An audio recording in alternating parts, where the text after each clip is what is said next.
Welcome to the Hedberg Public Library's Senior Moments programs. I want to introduce to you George Patton Waters, who is the grandson of General George S. Patton, and he's going to give us a little more personal look at the general. And so, Pat, I'm going to turn it right over to you. Maureen, thank you, and thank the Hedberg Public Library, especially the senior group. I appreciate being in that, and I appreciate the seniors. Let me just tell you a little bit about who I am and where I came from first, if I may. I am George Patton Waters. My dad was a West Pointer, and he married Beatrice Patton Waters, who was General Patton's firstborn. They were married back in 1933, and I'm going to be speaking from the age of 1941 when I was born, so I make some references to my grandfather, having visited with him for a short period of time. But I think it's good to know what my lineage is before I try to explain to you who General Patton was. But let's talk about the man, General Patton. 1885, on November the 11th, in Pasadena, California, General Patton was born. He was born to a very, very wealthy family. His father was a lawyer in Los Angeles and owned an awful lot of land out there. General Patton grew up in a very lavish country club style neighborhood of about 15,000 acres. So he kind of grew up by himself. He was, unbeknown to a lot of people, he was homeschooled. His big thing in life, as far as playing, was he had a sister.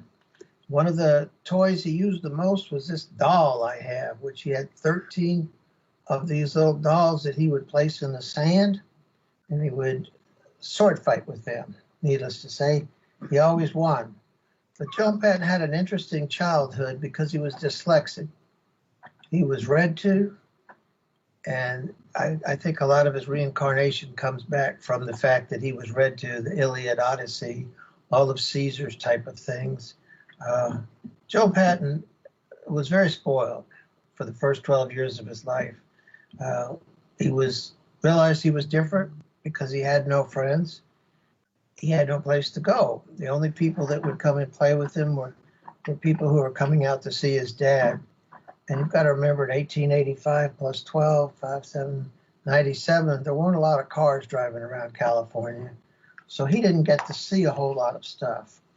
But he got through his childhood and became quite a loner, as it were, and wanted to go to school. They sent him to a private school, and there he realized that he didn't fit in. Because he had never had friends, he'd never played with people. He was just alone. He didn't make friends, and nobody really wanted to be his friend. So my grandfather, in his own way, just became somewhat of a recluse, but he always had wanted to be in the military. He'd always wanted to be a soldier, and that's where he was going. He tried to get into West Point, and he was not qualified. He failed on the entrance exams, and because his parents, or his grandfather, had fought for the Southern in the war between the state, fought for the South, he got into VMI, where he spent his first year at the academy, or at VMI. Interestingly enough, as we look at Joe Patton's later history, when he went to VMI, going with him was his mother, a cook, and a nanny, I guess you would call it. They didn't want Georgie to go to VMI and have any difficult times. So he had this cadre of mom and her help, and it was rather interesting. But he did get through VMI the first year with his mom there, and he was then accepted into West Point. He went up to West Point with the same cadre. He took his mom, his nanny, and the cook. At West Point, he was just a lone type guy. But let's talk about what happened at West Point. He'd been a plebe at VMI, so when he arrived at West Point, he was a plebe again. You all know the plebe is the beginning, the year of brace and push-ups, laps, running. Not only did he be a plebe that year, he failed mathematics. So he was seriously challenged mathematically, as my dad would say. And he had the opportunity to take his plebe year over. So here's Patton, 3 years a plebe. And I wonder as a kid, why was he the way he was? 3 years as a plebe, and then 2 years as an upperclassman. He was seriously challenged by other cadets who didn't particularly care for him because of his attitude and his ways. And also realizing that General Patton was really not in the Army to make a living. He was in the Army because that's what he wanted to do. That was the only thing he wanted to do. So he goes to West Point, developing this rather dynamic and unique personality of leadership. He also developed a rather flamboyant personality of profanity and some other great assets, which he used later. But at the academy, General Patton, and I like to refer to him as Old Patton because that's what I, as a child, got away with. Nobody else did. But I called him Old Patton. He was an athlete. Obviously, on his 15,000 acres, he learned to ride. He learned all of the individual sports. He was into track, fencing, shooting, swimming, and as I said, riding.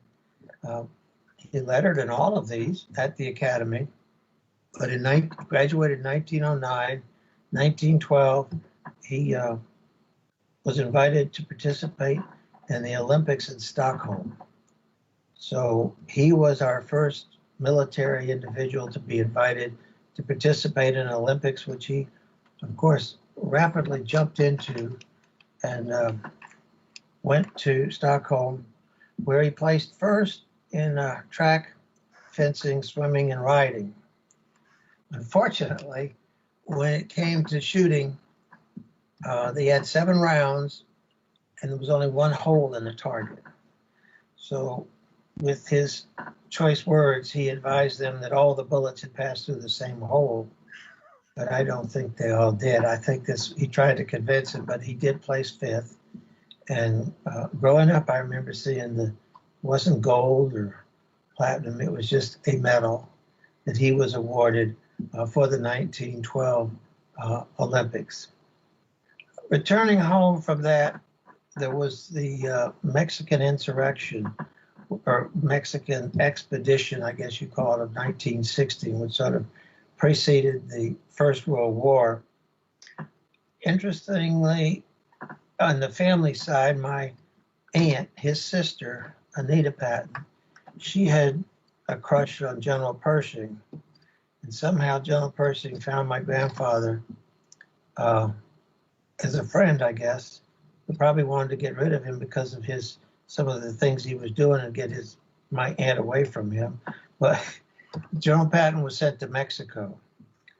He was sent down there with this expedition to kill or capture Pancho Villa.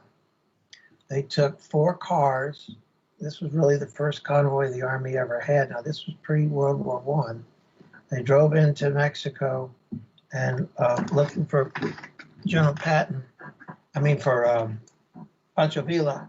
Unable to find him, they found a poor gentleman named Julio Cardenas, who was Pancho Villa's number 2 guy. And they took him and 3 other people in the act of combat. And rather than do as probably they should have done and leave the bodies there, they put the bodies on the cars and drove them home across the border. But rather than drive back to the Army post, they drove through downtown Santa Fe. And this really didn't help General Pershing with his career in the Army. This was not what you do. They were like deer hunters. And I think this was when General Patton realized that he was not the most popular guy in the Army. So he was sent quickly to Germany and fought in World War I. I can give you a lot of history about that, but what really happened in World War I, we all know. That was trench warfare. General Patton was wounded coming out of a trench. He was shot in the buttocks and recovered and was able to still ride and everything. But he got through that part of it and came home to a space. You know, we have the space between the First World War and Second World War. Well, he was enamored by tanks. And when he had been over there in Europe, he had seen tank warfare and saw the mobility and the capitalized on the use of a tank. And not only did he really study the tank, he bought one. And he bought a French Renault home to South Hamilton, Massachusetts, where his home was, taught my grandmother how to drive it. And I have some old 16 millimeter films of her driving it, of course, appropriately dressed, the hats they wore back in the 20s and 30s. And he studied tank warfare.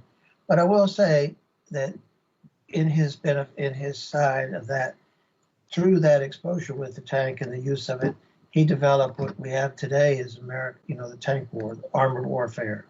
Of course, in those days, they were coming off horses, going into the mobile, to the vehicles like that.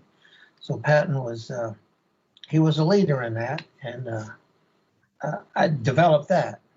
Well, after he had a rather questionable or exciting time between wars, he created a lot of noise and activity, but along came the Second World War, and he began training out in Arizona for desert warfare, as the first push of the Second World War was going to be into North Africa, which was sort of a testing ground of what we did.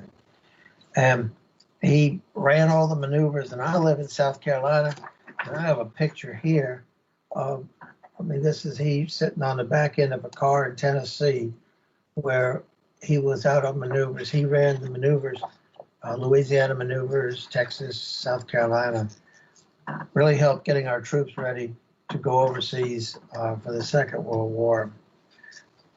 I could go into the Second World War from what he did, but I could just tell you he came into North Africa in March of 1943.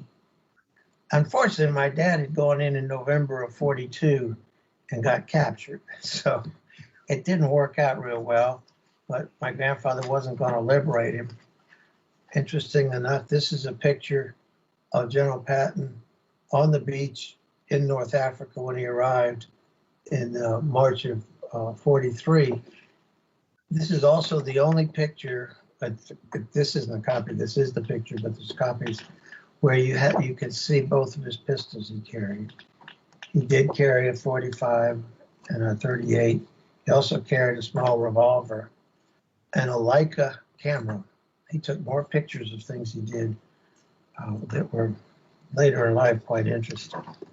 Well, General Patton did what he did in the Second World War, and I think there's no point in trying to explain everything because we all being seniors have heard about it. But the tragic thing is the end. And I think it's important that I clarify what happened to General Patton in the accident. I know this book's been written. I know there's conspiracy theories. We have all of these various ideas. I think O'Reilly wrote a wonderful book as far as historically. It was great information, but he doesn't end it quite like it ended. General Patton was coming home on the 8th of December. He did not get on the airplane because the airplane had a malfunction with one of the engines. They left the airfield and he said, well, let's go hunting. So he and his friend, General Gay, got in a car to go hunting. They were driving towards where they were going hunting. They stopped on the way at a castle. General Patton loved the history of things and being the reincarnation. And They got back in the car and they had the automobile accident. Why did the accident happen? The Cadillac that he was in is at Fort Knox, Kentucky. You can look at it and see why. The driver was about 5'6". It was the long Cadillac with the 12-cylinder, the real long engine. General Patton had leaned over the back seat to push in a cigarette lighter, which is on the right-hand side of the car. The driver leaned over to the right-hand side to help him. His vision came down from behind the wheel. He couldn't see over the hood. And they accelerated and they hit the other car. People said, well, why weren't the other people persecuted? General Patton said, old Patton, he said, lying there on the ground with a broken neck and half of the hair on the skin on his head off. Don't press charges. These are my men. And because they were men from his Third Army, that he was not going to charge with any type of malfeasance or action. They were all slightly inebriated, I understand, but the war was over and this is what happened. So I think we have to accept the fact that he was killed in an automobile accident and these other conspiracies. That's nice, but that sells books. But, you know, O'Reilly wrote Killing Jesus, and you can't change the end of that one either. So we have the story for what it is. So here I like to talk about something that I think is so important, and you all as seniors, as I, have to really remember. General Patton commanded over 400,000 men as the end of the war came up. That's a lot of people. But for the 400,000 men that he commanded, remember there was a mother back home. There was a mom who drove her son to the train station, took him to the boat, to the docks. We forget about the moms. There was a mom there that didn't know where her son was. There was a father, some of the fathers didn't get to go, brothers and sisters didn't go. But I as an American, and I hope you that watch this, don't forget to thank the parents who sent the men over there and the women to fight the war. But America was 100% committed to the war.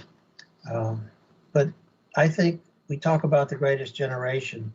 Those parents are the greatest generation, as are, I believe, we the children who are trying to carry forward all that go on.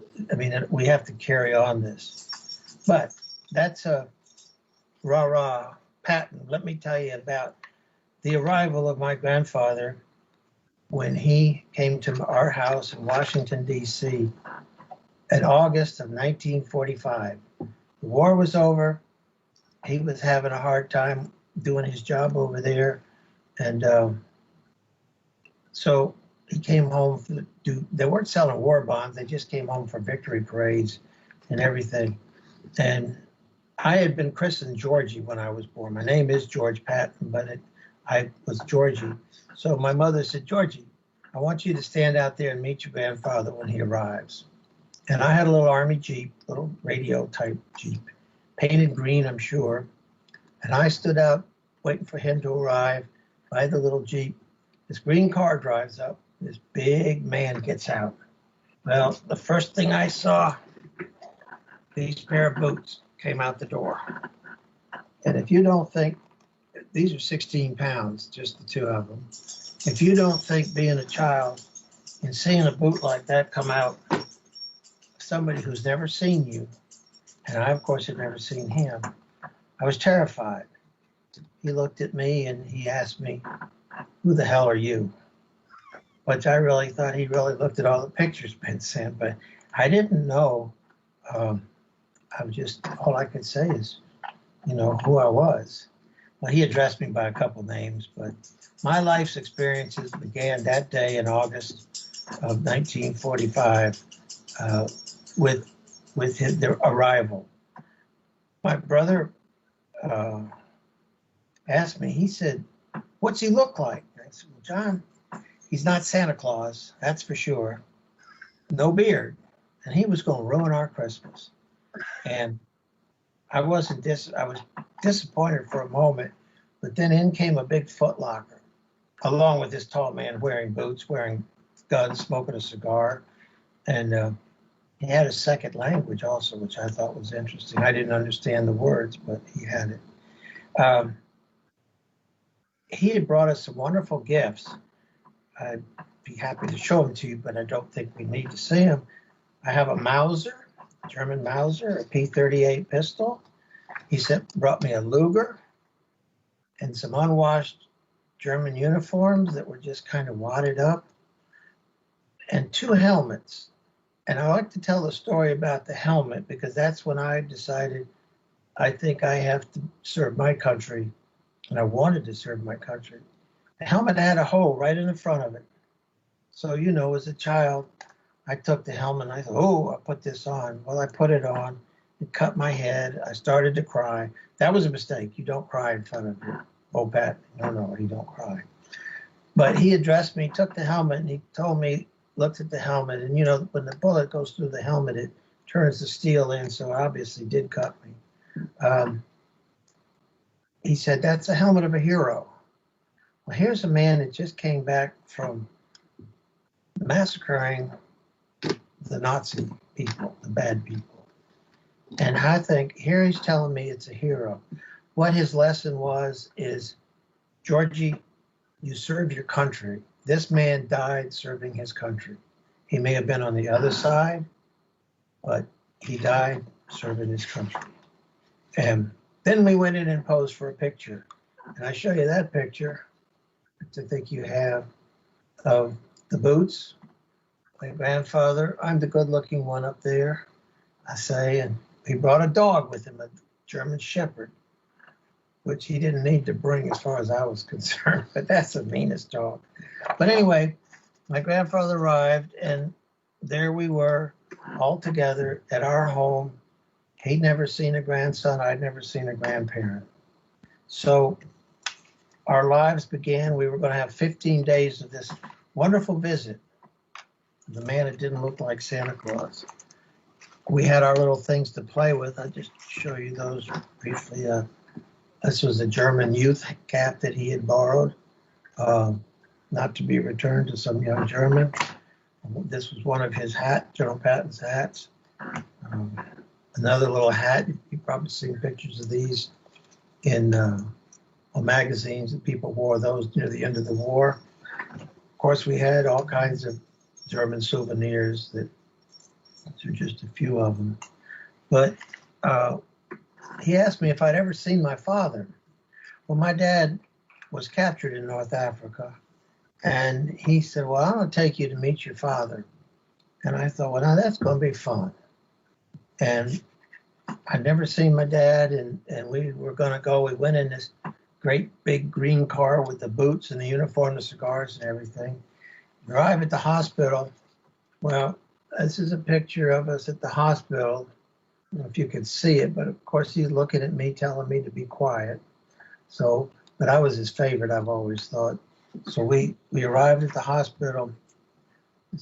See this man, this was my dad. He had gone to North Africa in 1942, weighed 175 pounds. Here he's about 97 pounds. And he'd been wounded and released. Just a picture on the back of make sure I got General Patton shaking hands with my dad. We go in the hospital, and they didn't have, in the old days, we didn't have electric doors like you walk in and they open, and we didn't wear masks like we do.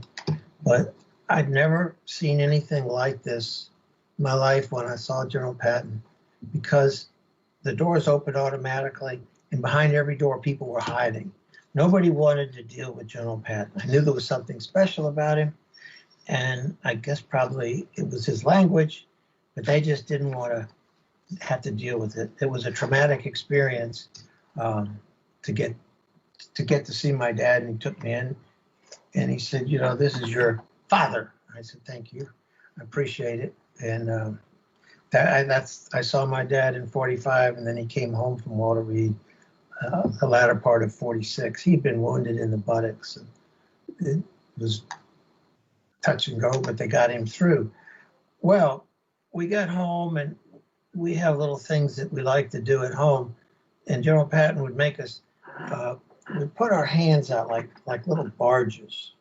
And when he smoked that cigar, he would come with his ashes, the cigar, he would come over to us and say, you know, put your hands out, and so help me, if you flinch, I'll break every bone in your body. Well, he was serious as far as I was concerned.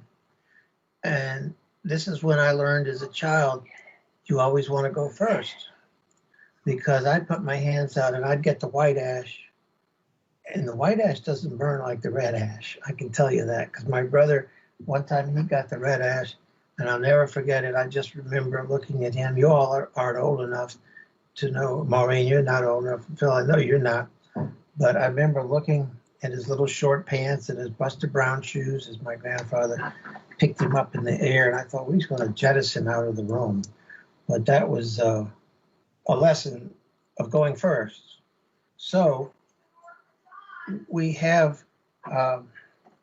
next exposure I had to him was, we were out on a porch. We lived up on this home in Washington, and I was up on a porch talking with them, and they were having cocktails and cookies or whatever, you know, little sandwiches. And old Patton went over to sit down in a canvas chair. Well, as he got to the chair, got to remember, canvas was made in 1937, 38, 39. It had been sitting on our porch for 5 years, so it wasn't very strong. He lowered himself into the chair, and he went all the way through. The canvas parted, the chair exploded. That's when I learned about the second language. He used words I had never heard, and I tried to memorize them. But it was the most amazing dissertation of words. And I told my mom, I said, whoa, I need to use those in school if I ever get to go to school. And she said, those are motivational words. I went in the Navy. I learned about them up there. They are very motivational. The chair, it was a bad scene. Okay, he didn't care for cats. And I don't know where that came from. Maybe it was his childhood living on 15,000 acres.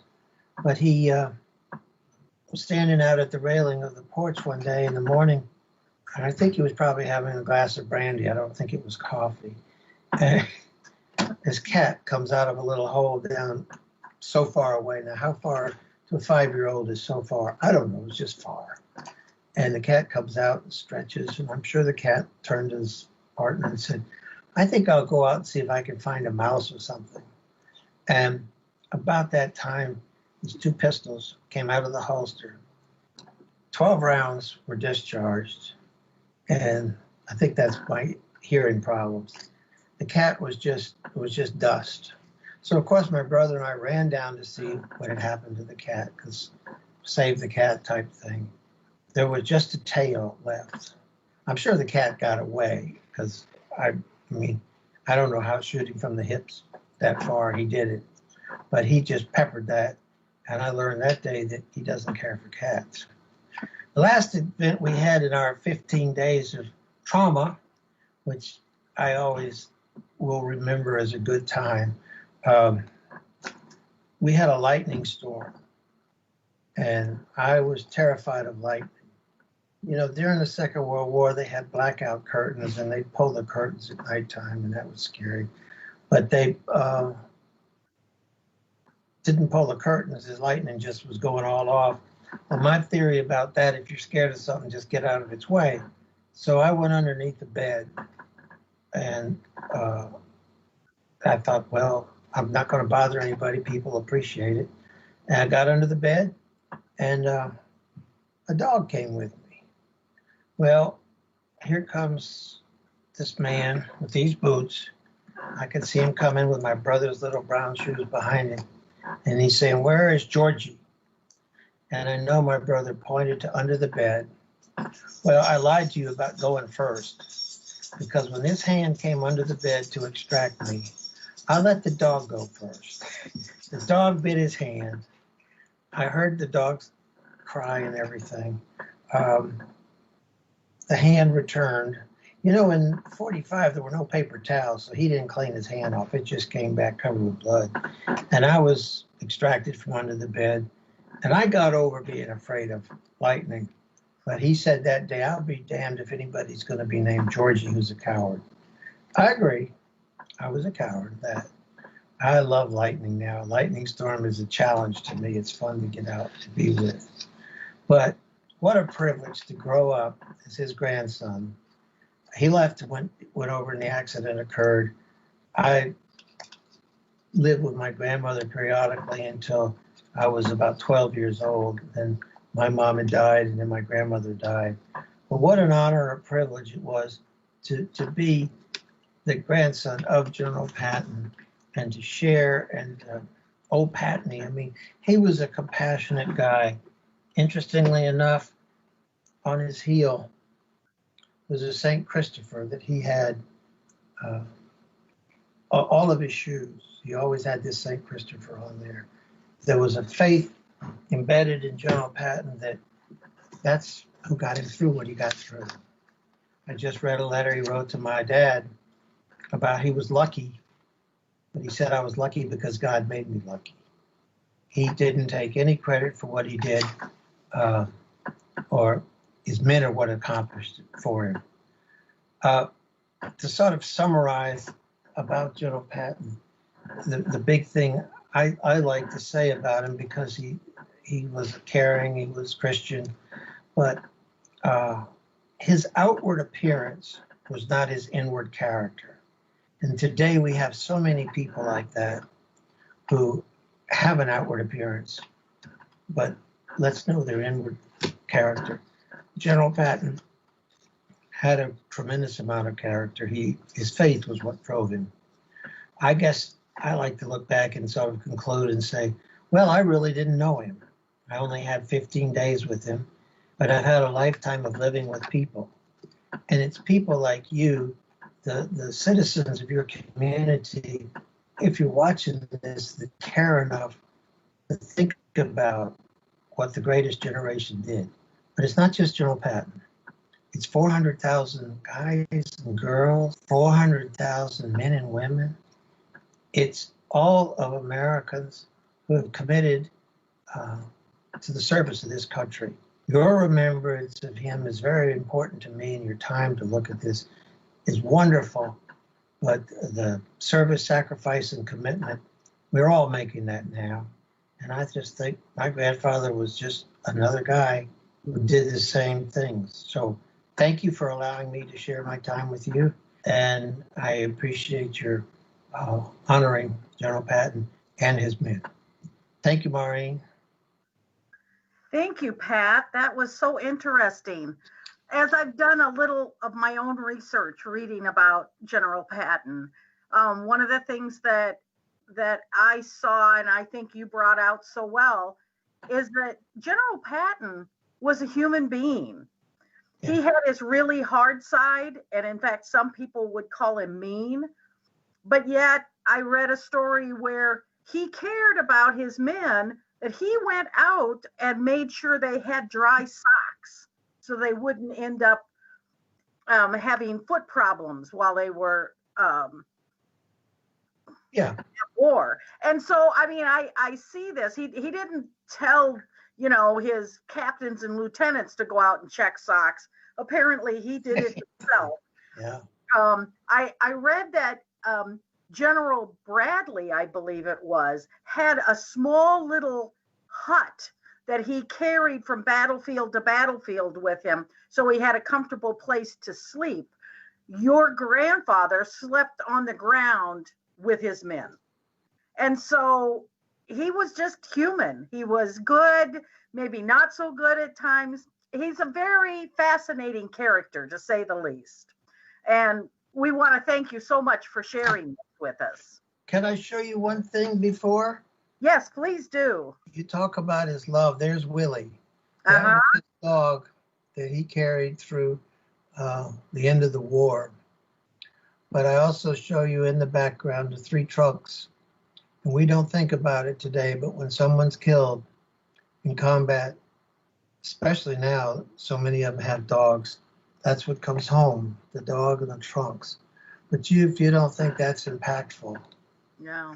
that's who Patton was, though. He created the impactfulness. Said, you're right. He was just an ordinary person. Right. In extraordinary times, and he had an opportunity to do what he trained for. And everybody said, I wish he were here now. I'm glad he was there then. We can't have everything we want in this world, but I enjoy seeing what you're doing, and it just, you all are making a difference. That's what counts. Let's all make a difference. All right. Thank you for the opportunity to talk a little bit about General Patton. You're welcome, and thank you so much for taking the time with us. So far away, there you are in South Carolina. I didn't mention that before, but you're a long way away from Wisconsin. So, All in thank America. you so very much. We're all in America together. Thanks. There you go. I appreciate it. I wish you a good day. All right. Thank you, Pat. Good day now.